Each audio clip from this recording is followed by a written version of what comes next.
লাখ টকা ঘোষণা কৰিব লাগে আৰু যি বানত উঠি গ'ল বানত মৃত্যু হ'ল তেওঁলোকক 25 লাখ টকা ঘোষণা কৰিব লাগে সাহায্য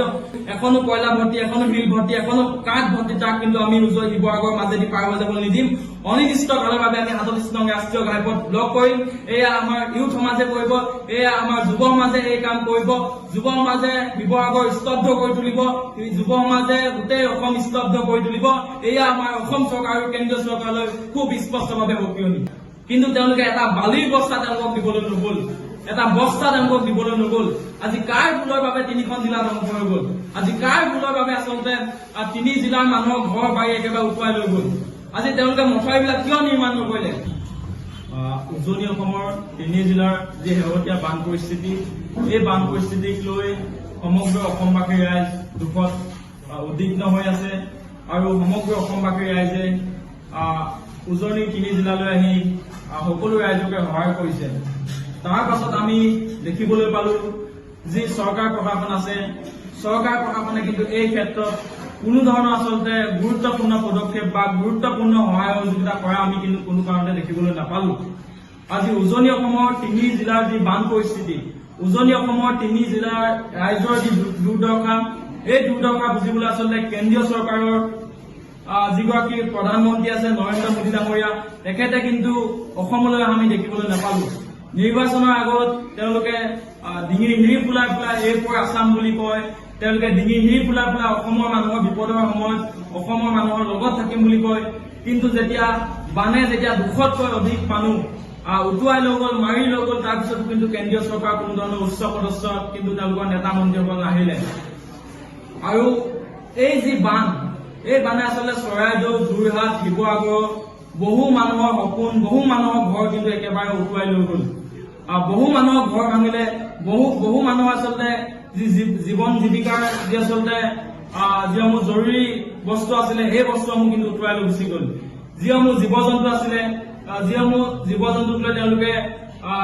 জীৱন পোহপাল দি আছিল সেই জীৱ জন্তুবিলাক কিন্তু উটুৱাই লৈ গ'ল আৰু সমগ্ৰ অসমবাসী ৰাইজে শেহতীয়াকৈ কৈ আছে যে বান বিধ্বস্ত প্ৰতিটো পৰিয়ালক 10 লাখ টকা ক্ষতিপূৰণ দিব লাগে আৰু আমিও সেই একে ধৰণৰ সুৰ মিলাই অসমবাসী ৰাইজৰ আচলতে এই 3 জিলাৰ ৰাইজৰ সুৰত সুৰ মিলাই আমিও ক'ব খুজিছো শিৱসাগৰ যুৱ সমাজৰ তৰফৰ পৰা যে শিৱসাগৰ চৰাইদেউ আৰু সোণাৰী হওক বা আজি চন্তক হওক বিহুবৰ হওক যোৰহাট হওক এই 3 জিলাৰ আচলতে ৰাইজক 10 লাখ টকাকৈ এটা পৰিয়ালক ক্ষতিপূৰণ দিব লাগিব আৰু যদিহে 10 লাখ টকাকৈ ক্ষতিপূৰণ নিদিয়ে তেতিয়াহ'লে আমি শিৱসাগৰ যুৱ সমাজে সিদ্ধান্ত লৈছো যে উজনি অসমৰ মাজেদি যিমানসমূহ ট্ৰাক পাৰ হৈ যায় যিমানসমূহ বস্তু ৰপ্তানি হয় আজি তেওঁলোকে শিল কঢ়িয়াই লৈ যায় আজি তেওঁলোকে কয়লা কঢ়িয়াই লৈ যায় আজি তেওঁলোকে কাঠ লৈ যায় আৰু যদি এই 3 জিলা পৰিয়ালক 10 লাখ টকাকৈ যদি ক্ষতিপূৰণ নিদিয়ে তেতিয়াহ'লে কিন্তু আমি এখনো গাড়ী কিন্তু শিৱসাগৰৰ মাজেৰে কিন্তু পাৰ হৈ যাব নিদিম এয়া আমাৰ স্পষ্ট কথা আৰু অসম চৰকাৰ তথা ভাৰত চৰকাৰ কিন্তু এয়া আমাৰ স্পষ্ট সক্ৰিয়তা কৈ আছো যে যিসকল মানুহক বানে একেবাৰে উটুৱাই লৈ গ'ল তেওঁলোকক ক্ষতিপূৰণ দিব লাগে তেওঁলোকৰ ওচৰত আপোনালোকে আহি থিয় দিব লাগে তেওঁলোকক সহায় সহযোগ কৰিব লাগে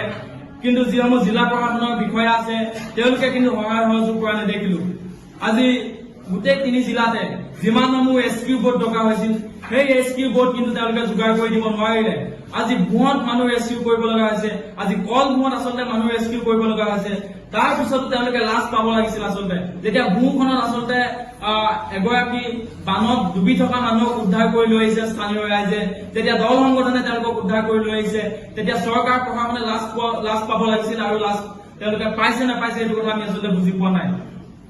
আমি বাৰম্বাৰ তেওঁলোকক কৈ আছিলো যে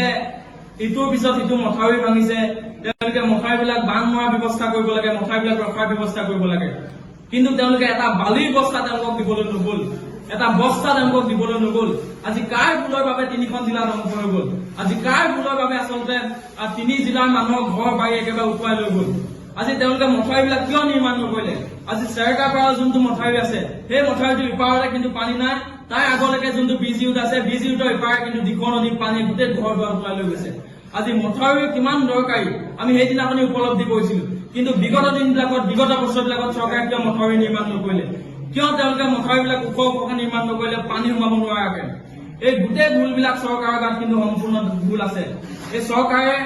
সম্পূৰ্ণ ভুল স্বীকাৰ কৰি সম্পূৰ্ণ ভুল নিজৰ গাত পাতি লৈ অসমবাসী ৰাইজৰ ওচৰত উজনি 3 জিলাৰ ৰাইজৰ ওচৰত ক্ষমা বিচাৰিব লাগে আৰু এই যি 3 জিলাৰ পৰিয়াল আছে এই পৰিয়ালসমূহক 10 লাখ টকা ঘোষণা কৰিব লাগে আৰু যি বানত উঠি গ'ল বানত মৃত্যু হ'ল তেওঁলোকক 25 লাখ টকা ঘোষণা কৰিব লাগে সাহায্য যদিহে তেওঁলোকক এইকেইটা আচলতে সাহায্য তেওঁলোকে নিদিয়ে তেতিয়াহ'লে আমি কিন্তু শিৱসাগৰ যুৱ সমাজে খুব স্পষ্টভাৱে কৈছো এখনো কয়লা ভৰ্তি এখনো শিল ভৰ্তি এখনো কাঠ ভৰ্তি তাক কিন্তু আমি উজনি শিৱসাগৰৰ মাজেদি পাৰ হৈ যাবলৈ নিদিম অনিৰ্দিষ্টকালৰ বাবে আমি 37 নং ৰাষ্ট্ৰীয় ঘাইপথ ব্লক কৰিম এয়া আমাৰ ইউথ সমাজে কৰিব এয়া আমাৰ যুৱ সমাজে এই কাম কৰিব যুৱ সমাজে শিৱসাগৰ স্তব্ধ কৰি তুলিব যুৱ সমাজে গোটেই অসম স্তব্ধ কৰি তুলিব এয়া আমাৰ অসম চৰকাৰ আৰু কেন্দ্ৰীয় চৰকাৰলৈ খুব স্পষ্টভাৱে সক্ৰিয় নীতি